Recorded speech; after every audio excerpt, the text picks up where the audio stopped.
This meeting is being recorded.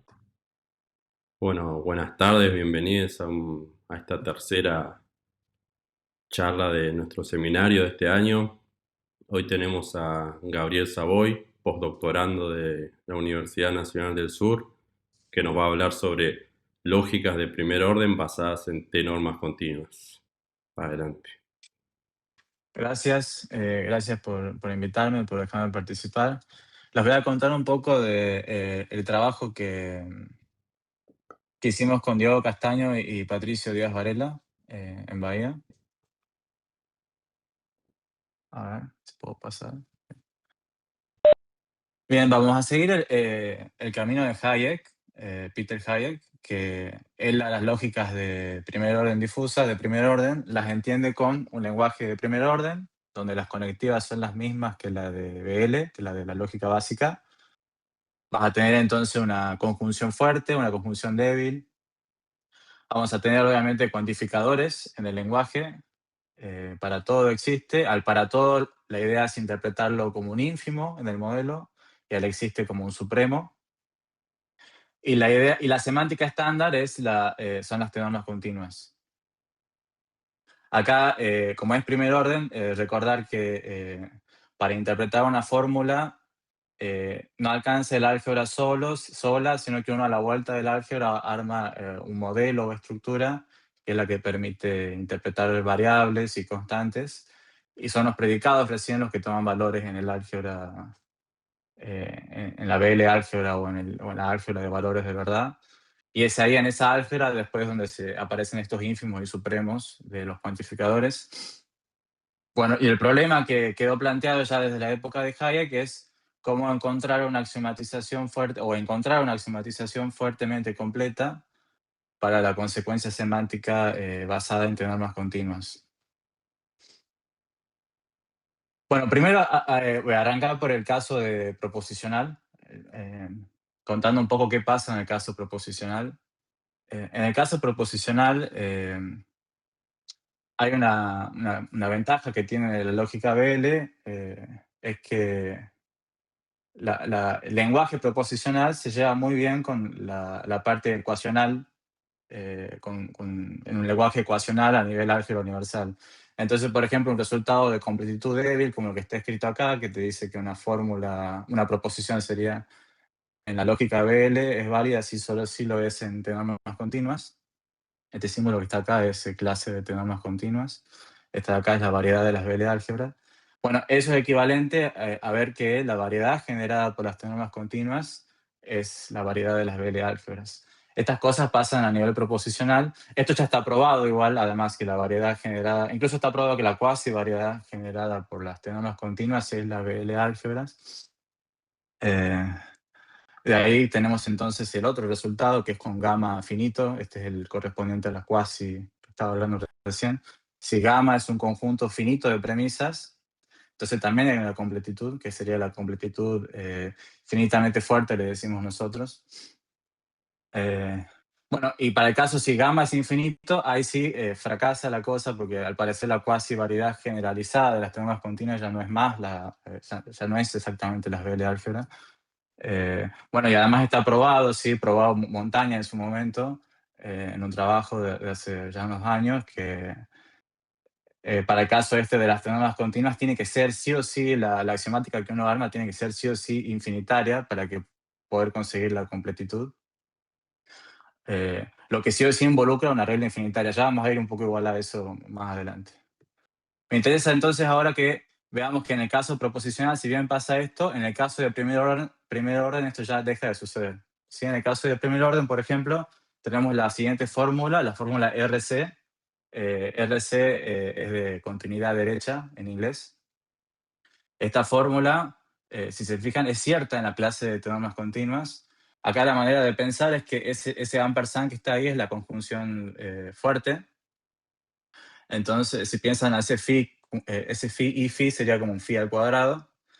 Y del otro lado tenés el para todo x phi por todo para todo x phi sería para todo x phi al cuadrado. Entonces, en realidad lo que podemos pensar esto como que estás conmutando. El para todo, recuerden que va a ser un ínfimo eventualmente, semánticamente. Entonces, lo que estás haciendo es conmutando elevado al cuadrado con tomar ínfimo. Esta fórmula te está diciendo eso, que podés cambiar, conmutar el ínfimo con el cuadrado.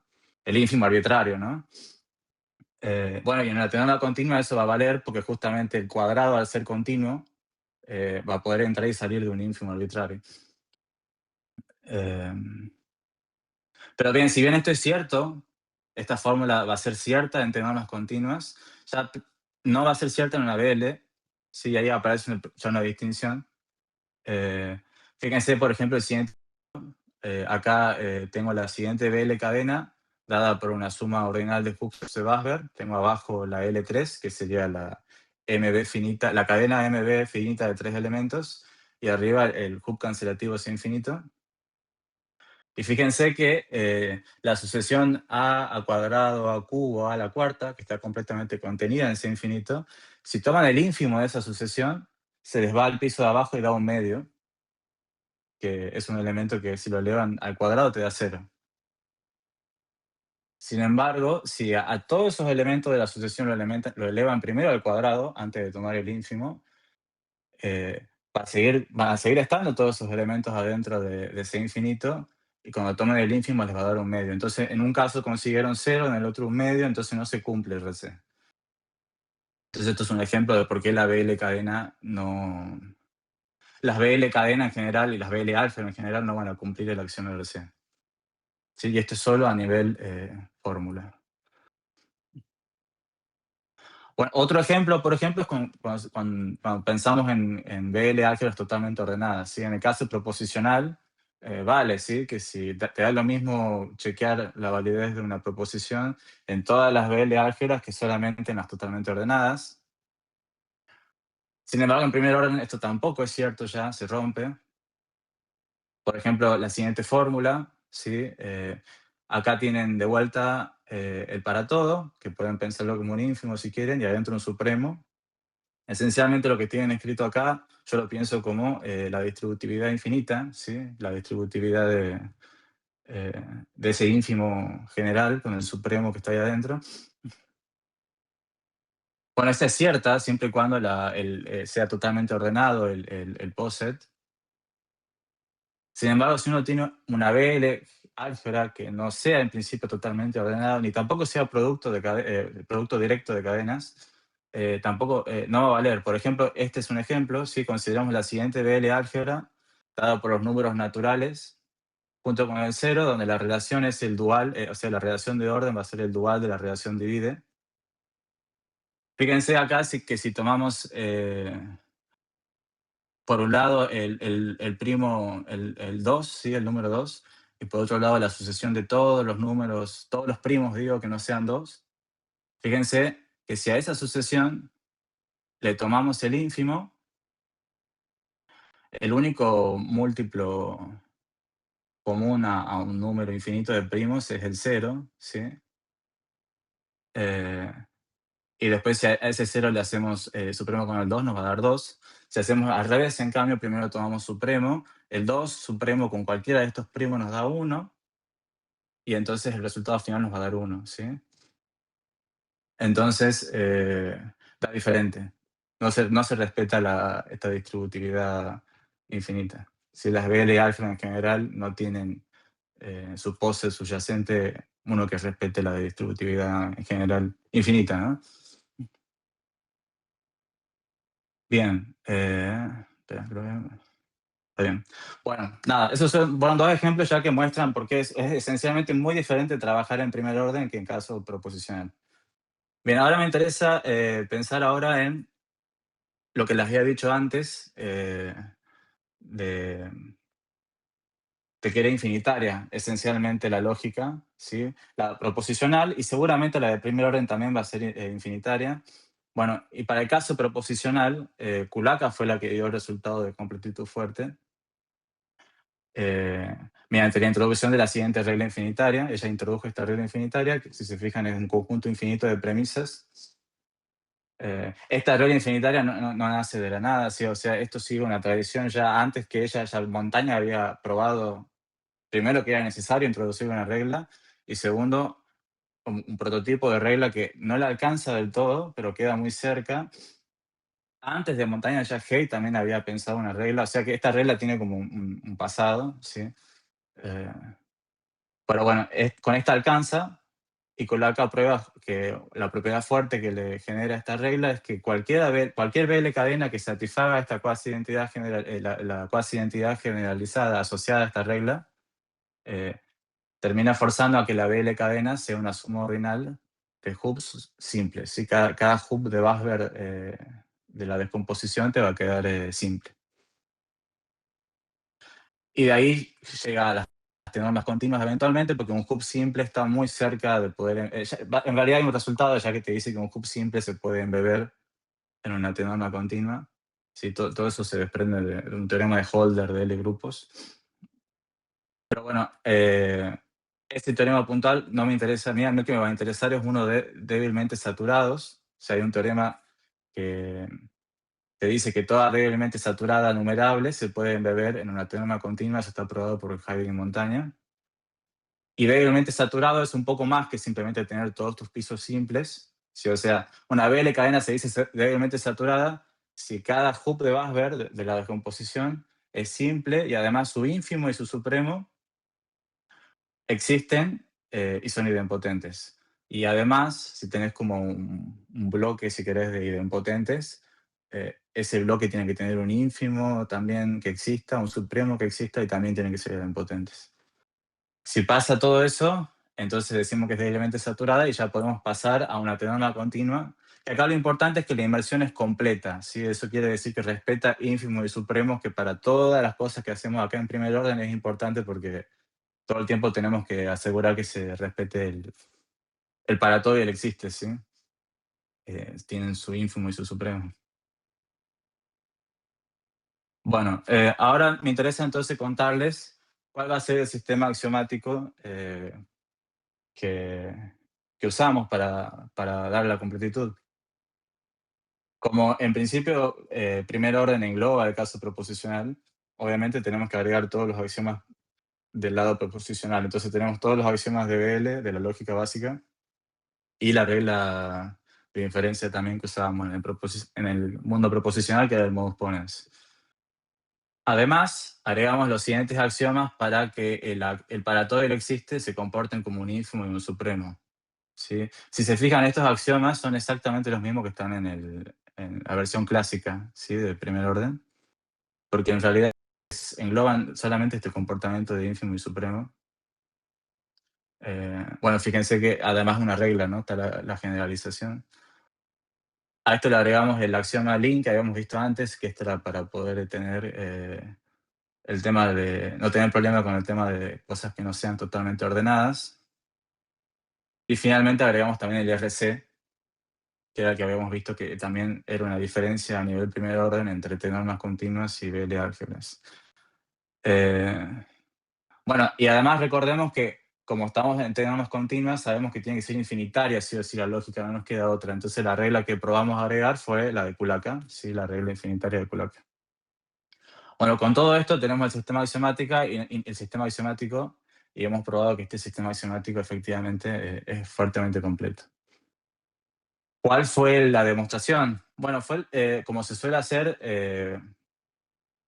hacemos por contradicción. O sea, suponemos que de gamma no se puede probar phi, con esta nueva lógica, que de gamma no puede probar phi, y a partir de ahí creamos un modelo basado en teorema continua, una estructura basada en una teorema continua, que haga cierta gamma, todas las premisas de gamma la haga cierta, todas las fórmulas en gamma la haga cierta, pero que no haga cierta phi. Bueno, y para probar eso, tres pasos distingo para ordenar la charla. Primero, se extiende a gamma, a una gamma estrella que incluya gamma, de manera que gamma estrella siga sin demostrar phi y sea Genkin y prelineal. A continuación, después vamos a construir una álgebra de Lindenbaum a partir de esa gamma. Y finalmente a esa álgebra la embebemos en una tenorma continua y construimos la estructura o modelo final que necesitábamos. Bueno, algo que nos pasó que es incómodo del tema este es que bueno, primero que es primer orden y segundo que al ser infinitario, hay muchas cosas que uno asume que van en el lado sintáctico, pero que en realidad dependen de que sea finitario. Cuando uno va a las proposiciones y ve la demostración, en alguna parte siempre usan, bueno, hacemos la demostración basada en la longitud de la demostración y en alguna parte importa que la demostración tenga una longitud finita. Eh, bueno, acá en el caso infinitario no. No necesariamente se va a cumplir todas esas proposiciones. Entonces hay que ir probándolas. Bueno, acá lo importante, por ejemplo, es la conservatividad al agregar constantes. En Jenkins uno necesita agregar constantes en esa construcción. Bueno, hubo que probar que agregar constantes, una cantidad infinita, numerable al menos de constantes, no altera esencialmente la consecuencia lógica, porque eso en general, para una regla infinitaria en general, no tiene por qué ser cierto. Y también tuvimos que probar algunas propiedades de disyunción, ¿sí? Porque de vuelta, cuando construimos Jenkins, la teoría necesitamos también que sea prelineal, que es también como una especie de maximalidad, si se quiere, del caso clásico. Y en el caso clásico, donde uno, cuando construye algo maximal, vieron que es como, necesitas que tu teoría gamma o pruebe phi o la negación de phi, pero eso es porque en el caso clásico tenés tercero excluido. Acá no tenés tercero excluido, entonces el truco es hacerlo con, con lo que aparece acá en el corolario, ¿sí? Los dos casos serían si alfa implica beta y si beta implica alfa.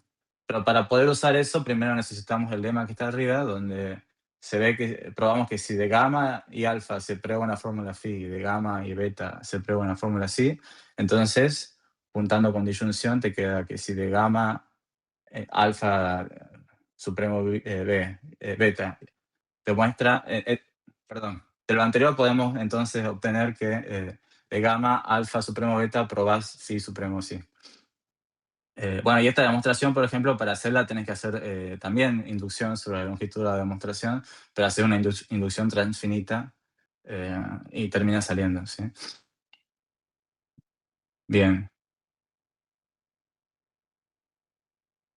Bueno, no dije nunca que es una teoría de Jenkins, así que lo digo ahora. Una teoría de Jenkins es... una teoría, se dice que es de Jenkins si para toda sentencia universal, si la sentencia no se cumple, o sea, si gamma no demuestra esa sentencia, eh, entonces gamma tampoco debería demostrar a chi, pero con la variable sustituida con una constante c. ¿Sí? Este símbolo que está acá es que x la sustituyo por una constante c. Esto es como la versión clásica de que al existe lo reemplazás por un testigo, por una fórmula que tiene un testigo. Bueno, acá es pero al revés, una versión como al revés. Bueno, nada, es Jenkins igual. Y después está una teoría exprelineal o completa, si para cada par de sentencias alfa y beta, bueno, gamma o te prueba alfa implica beta o prueba beta implica alfa. Nosotros vamos a querer que nuestra teoría gamma cumpla las dos propiedades. Entonces probamos el siguiente lema. Si dada una teoría gamma, en la sentencia phi del lenguaje, si gamma no prueba phi, entonces va a existir una teoría gamma estrella más grande que gamma, que tampoco pruebe phi, que sea prelineal y que sea Jenkins. Además, fíjense igual que no es Jenkins en el lenguaje original, va a ser Jenkins en un lenguaje nuevo, que va a ser una extensión del lenguaje anterior, pero agregando un número infinito numerable de constantes, ¿sí? Bueno, esta demostración nos costó, y les cuento un poco dónde estuvo el problema y cuál fue más o menos la manera de construir el gamma estrella.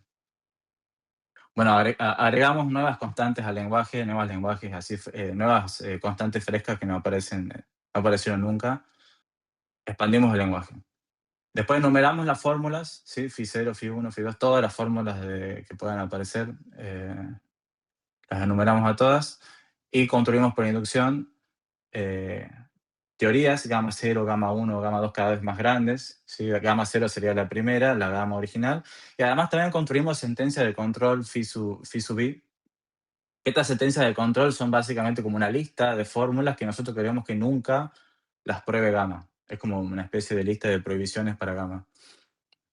Entonces, en cada paso de la construcción lo que hacemos es agregar fijarnos si la phi sub i es un problema o no, y si no es un problema, la agregamos a gamma. La vamos agregando, cosa que gamma sea lo más grande posible. Si aparece una fórmula, y después tenemos cuidado porque queremos que sea Henkin eventualmente, entonces si en algún momento aparece una fórmula cuantificada que no sea derivable, agregamos a la lista de prohibiciones la misma fórmula pero sin cuantificar y con una constante nueva. Y el otro problema que hay es con la regla infinitaria, porque ¿cuál es el tema? Que en este tipo de construcción, que esta construcción no es rara, sí, pero el problema de esta construcción es que si uno tiene una lógica que es finitaria, la gama final, que sería la unión de todas estas gamas, tiene la ventaja de que todo lo que esa gama final pruebe es porque alguna gama anterior también lo probaba. ¿Sí? Es como que siempre podés volver para atrás a un paso de la construcción donde también pasaba eso. Pero eso solo si las reglas son todas finitarias. Si la regla es infinitaria, ahora tenés el riesgo de que quizás tu gama final pruebe algo que ninguna de las gamas anteriores probaba. Entonces, para evitar ese problema, cada vez que una de esas potencialmente peligrosas generadas con la regla infinitaria aparezca, agregamos en la lista de prohibiciones información necesaria para que esas nunca vaya a ser un problema, incluso cuando tomemos la unión. Bueno, todo eso hubo que juntarlo en un algoritmo y bueno, pero nos quedó y quedó que la gama estrella es lo que necesitábamos. Si se fijan, va a ser prelineal simplemente por una cuestión medio de maximalidad. O sea, si no probara ninguna de las dos versiones de alfa implica beta o beta implica alfa, es porque en algún paso de la demostración decidimos no meter la fórmula porque probaba la FIS.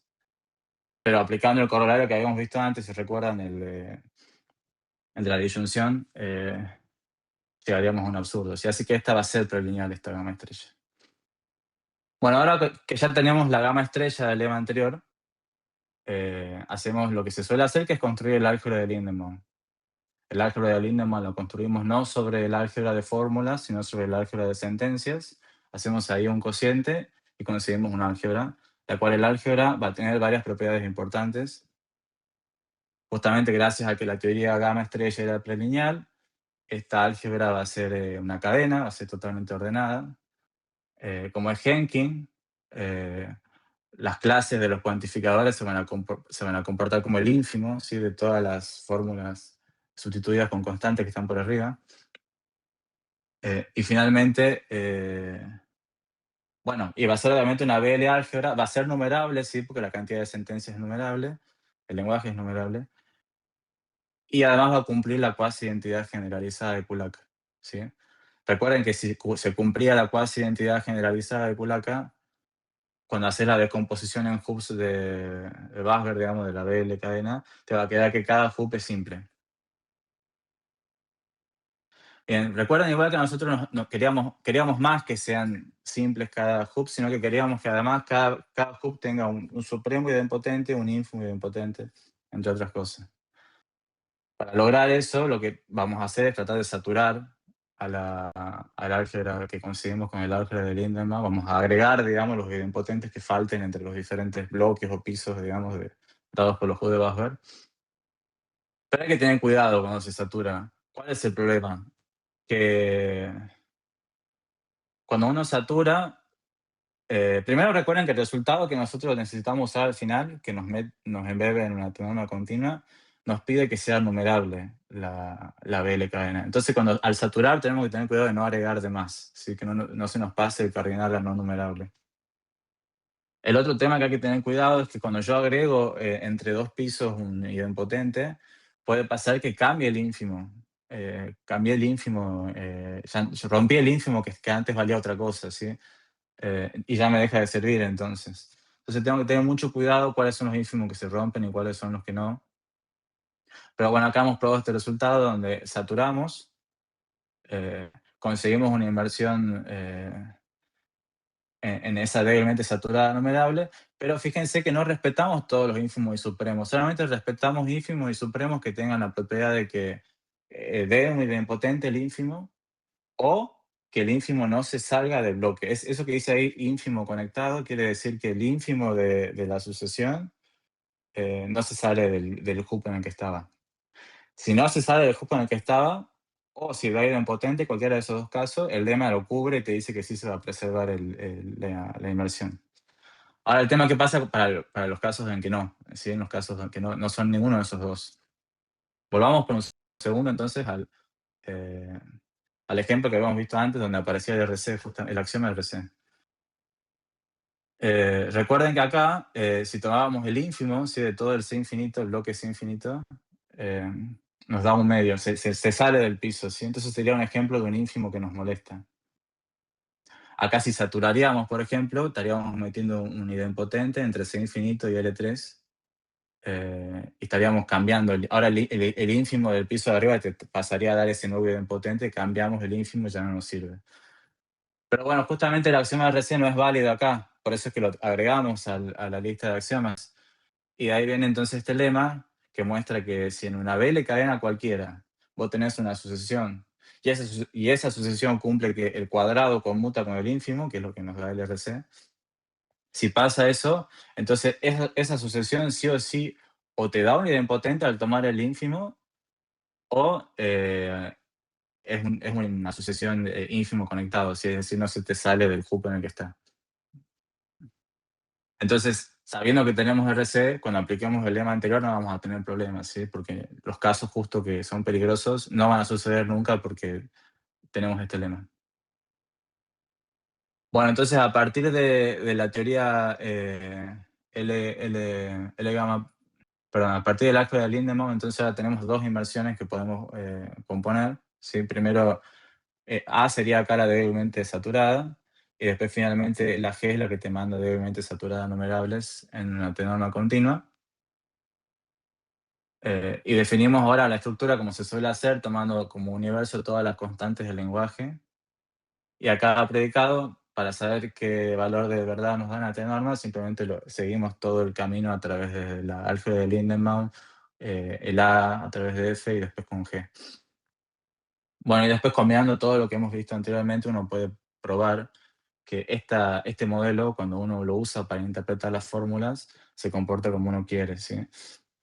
Eh, y de esa forma, entonces, encontramos un modelo basado en una teorema continua que no cumple la fórmula phi. Y entonces tenemos probado el teorema de completitud fuerte, eh, que es para el caso de primer orden difuso. Y eso es todo. Gracias.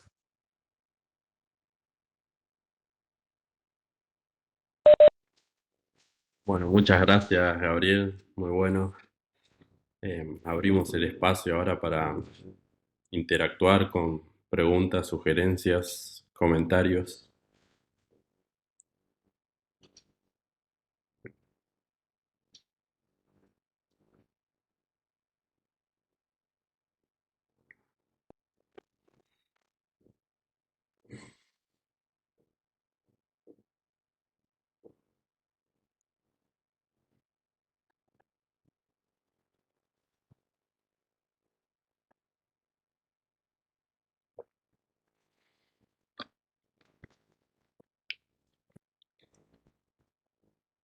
Bueno, bien. Si nadie tiene nada para acotar, para agregar, podemos terminar acá.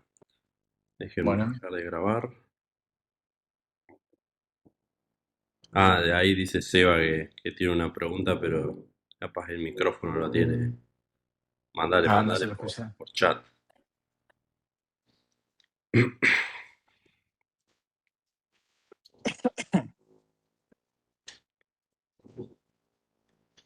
No, no sé si me escucha.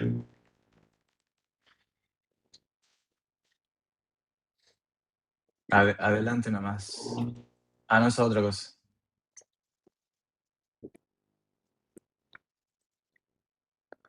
Claro, acá me escribió por WhatsApp, me dice que no le anda bien el micrófono. Sí. Ah, ahí puso cuáles son los planes de investigación a futuro. Bueno, igual ahora, por ejemplo, estábamos viendo porque si se fijan acá, eh, vieron acá en este proceso típico acá como que conté de que hacemos el álgebra de Lindenbaum y después encontramos el embebimiento.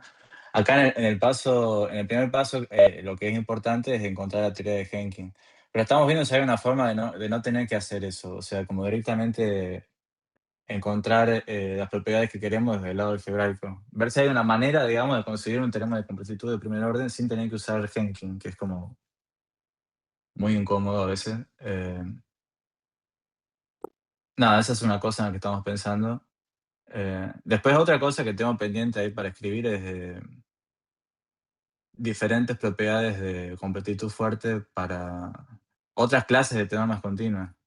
Acá siempre estoy trabajando con todas las clases de todas las teoremas continuas, pero diferentes subclases, cada una tiene su propia variedad generada y, y no siempre es tan claro saber cómo adaptar este resultado para que siga variando una completitud. Tengo probado que para el caso, por ejemplo, Lukasevich y Gödel sí es fácil, porque colapsa bastante la estructura del piso de las BL álgebra. Cuando hablo de piso me refiero a los U de Basberg. Pero ahora, si tenés teoremas continuos que tengan varios pisos diferentes, digamos, se complica un poco encontrar estas inversiones y hacer todo lo que está hecho acá.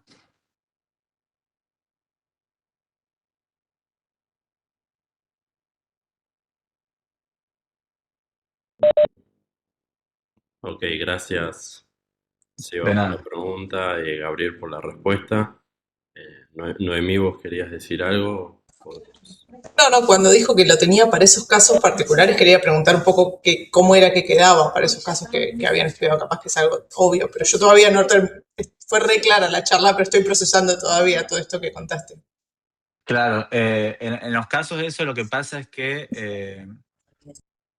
si te fijas acá, por ejemplo, en este ejemplo, vieron que el problema muchas veces es que cuando haces la inversión, la saturación, entre los pisos se te pueden meter cosas.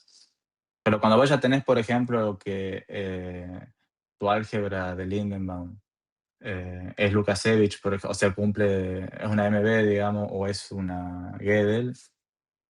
No, es una producto, digo, el Gödel es diferente, pero para el caso producto y MB es parecido porque lo que pasa es que nunca vas a tener muchos bloques, ¿sí? En el caso MB vas a tener sí o sí uno solo, entonces cuando satures a los uno tenés que agregar, no tenés que agregar nada en realidad, porque ya el 0 y el 1 lo vas a tener sí o sí.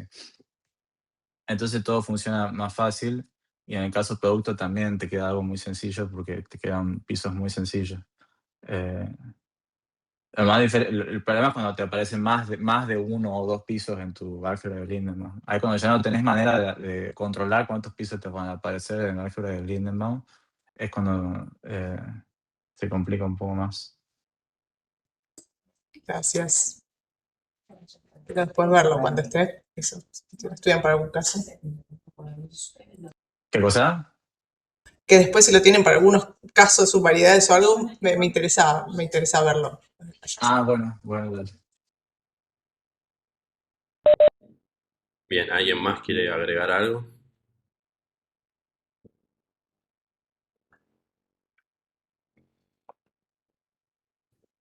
Yo quiero las slides, si se puede. Sí. Ah, ¿querés todas las slides? Ah, sí, porque está re bien resumido. Ah, sí, gracias. Es que es como, ya varias veces dando la misma charla, la verdad. Entonces, como que ya tengo. Ya aprendí a resumirlo, sí.